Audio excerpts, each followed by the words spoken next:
चलिए, तो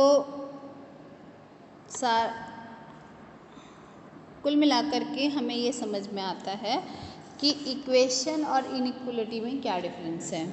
इक्वेशन में अलजेब्रिकल फंक्शन को इक्वल साइन के साथ, है ना, जैसे कि अगर हमारे पास एक ले हम कि 40x plus 20y is equals to 120, तो ये एक इक्वेशन है क्योंकि इसको कंपेयर इक्वल साइन से किया गया है।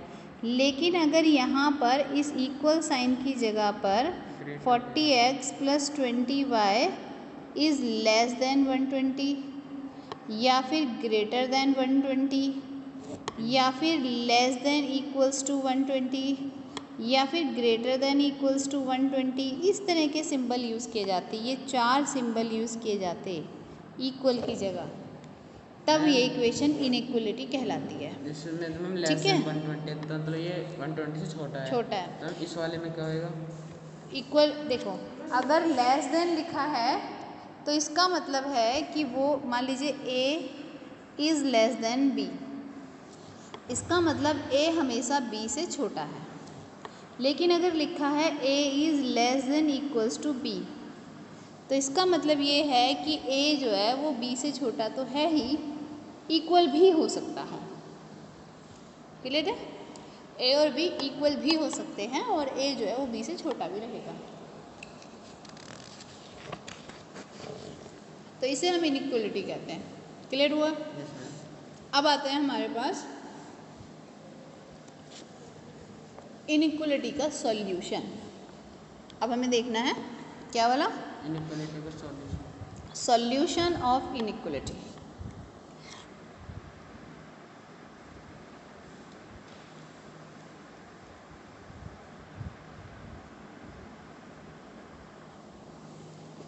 देखिए, इनइक्वलिटी के सॉल्यूशन में हमें कई सारे रूल्स याद रखने हैं। इन रूल्स को याद रखना बहुत ज़रूरी है। नंबर 1, रूल नंबर 1 क्या है?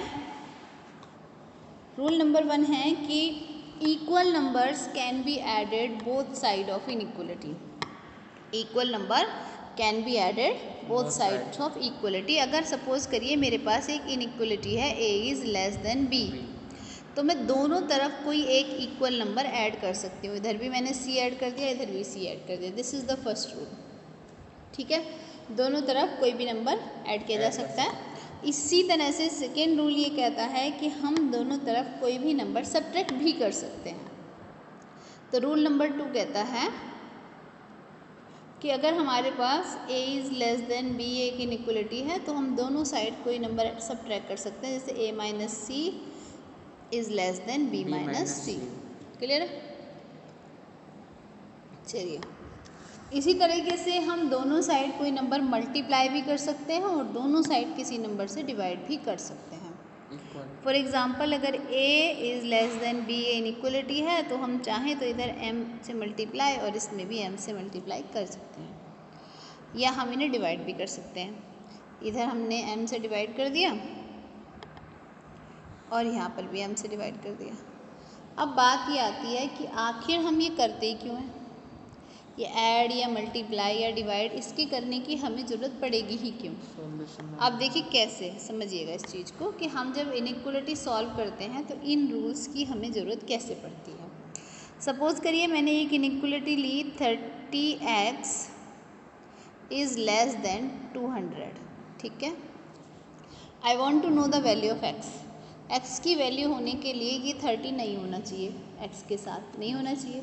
तो अगर मैं दोनों साइड को 30 से डिवाइड कर दूँ तो यहाँ क्या रह जाएगा x और लेस देन, और ये 200 अपॉन 30, 0 to 0 कैंसिल हो जाएगा और हमें पता चल जाएगा x की वैल्यू क्या है, x is less then 20 upon 3। अब लेस देन 20 अपॉन 3 का क्या मतलब है, बात समझिए। 20 अपॉन 3 का मतलब हो गया समथिंग 6 पॉइंट समथिंग, तो x जो है वो 6 से छोटा है। अब यहाँ हमें देखना है, अगर उसने कहा कि x एक नेचुरल नंबर है, अगर हमसे बोला कि x एक नेचुरल नंबर है, तो x की वैल्यू क्या हो सकती है? 6 से छोटा नेचुरल नंबर। 6 से छोटे नेचुरल नंबर क्या क्या हो सकते हैं? 1 2 3 4 एंड 5।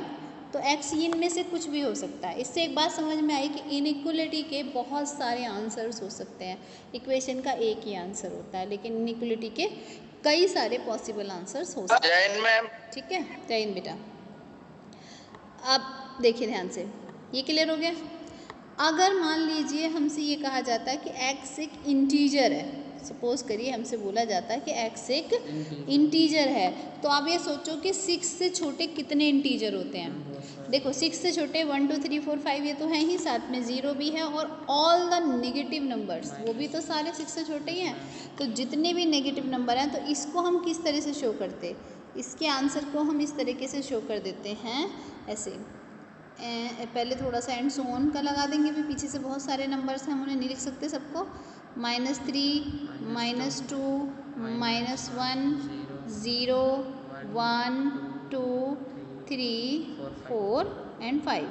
ठीक है, तो इस तरीके से हम ये भी दे सकते हैं आंसर।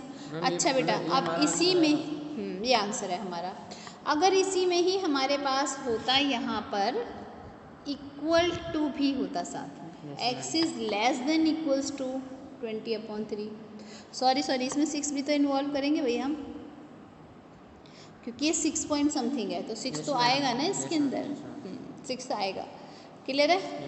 चलिए अब एक और क्वेश्चन अगर हमारे पास, चलिए नेक्स्ट क्वेश्चन लेते हैं एक और, तब बता देगा।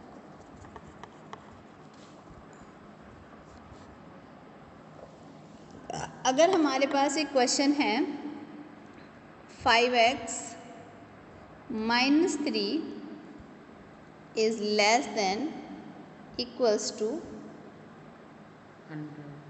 7। ठीक है, चलिए अब जरा ध्यान से देखो, यहाँ पर -3 को रिमूव करना है मुझे, तो इसलिए दोनों साइड हम 3 ऐड कर सकते हैं। तो हम यहाँ पे लिखेंगे 5x, फर्स्ट रूल अप्लाई करेंगे, +3 यहाँ पर, और ये इक्वल्स टू 7 + 3, ये 3 से 3 कैंसिल हो जाएगा, और ये बचेगा 5x is less than equals to 10। अब मुझे ये 5 रिमूव करना है, तो दोनों साइड 5 से डिवाइड कर दूँ।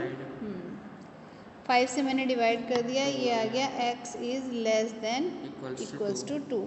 अब x जो है वो 2 से छोटा है या फिर इक्वल हो सकता है।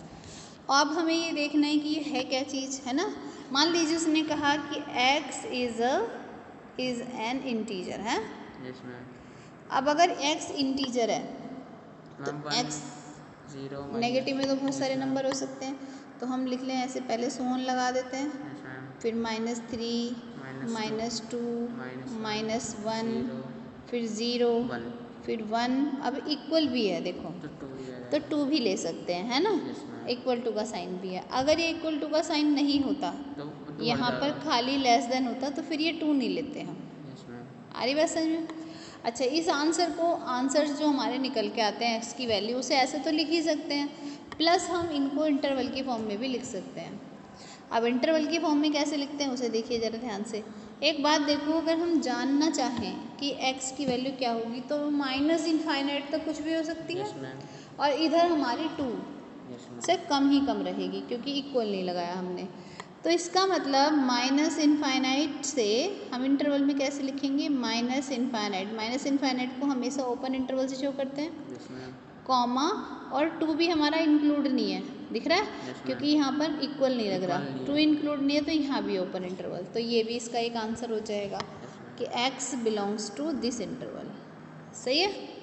अच्छा, अगर यहाँ पर इक्वल भी होता, तब इंटरवल में इसका आंसर कैसे देते, तब हम इसका आंसर इंटरवल में देते x बिलोंग्स टू, ठीक है। अब देखिए -∞ तो ओपन इंटरवल ही रहता है हमेशा, और कॉमा 2 को हम क्लोज इंटरवल लिख देते हैं।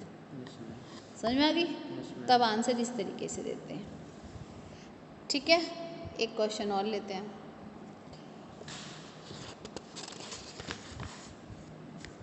एक क्वेश्चन ये लेते हैं, चलिए। 5 - 2x upon 3 is less than equals to x upon 6 - 5। ठीक है, अब सबसे पहले हमें क्या करना चाहिए, इसको सिंप्लीफाई करने के लिए क्या करें, इधर एलसीएम ले लेते हैं। ठीक है, इधर एलसीएम ले लेते हैं और फिर करते हैं, ऐसे हो जाएगा 5 माइनस 2x अपॉन 3 और लेस देन इक्वल्स टू इधर आ जाएगा x माइनस 30 अपॉन 6।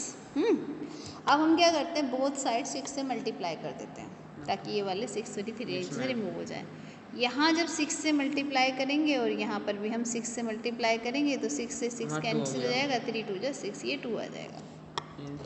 2 को अंदर मल्टीप्लाई कर दीजिए, 10 minus 4x is less than equals to x minus 30। अब हमें क्या करना है, अब यहाँ पर हम देखो, अब बिल्कुल बच्चों की तरह जैसे पहले कर रहे थे ऐसा नहीं करेंगे, थोड़ा सा हम डायरेक्ट भी कर सकते हैं। x को इधर ले आते हैं और 10 को इस तरफ ले जाते हैं, x इधर आएगा माइनस में आ जाएगा, माइनस वही जो इक्वल के इधर उधर लाने का तरीका होता है वैसे ही, ठीक है। इक्वल वाला नहीं होता तो हिला सकते थे। हाँ, तो x को इधर ले आते हैं तो ये हो जाएगा हमारा minus 5x less than equals to, सही है। Yes ma'am. और ये जो 10 है जब ये इधर जाएगा तो ये हो जाएगा माइनस 40। कोई डाउट तो नहीं है। यहाँ एक और रूल काम करता है हमारा, याद रखिएगा। अगर हमारा माइनस टू माइनस, अगर ये इक्वल होता तो हम सीधे सीधे माइनस से माइनस कैंसिल कर देते थे ना। Yes ma'am. यहाँ जब माइनस से माइनस हमें कैंसिल करना है तो ये जो साइन है ना लेस देन वाला, ये पलट कर ग्रेटर देन बन जाता है। तो यहाँ -5 ये कैंसिल हो जाएगा, 5x और ये बनेगा ग्रेटर देन इक्वल्स टू 40। समझ में आई?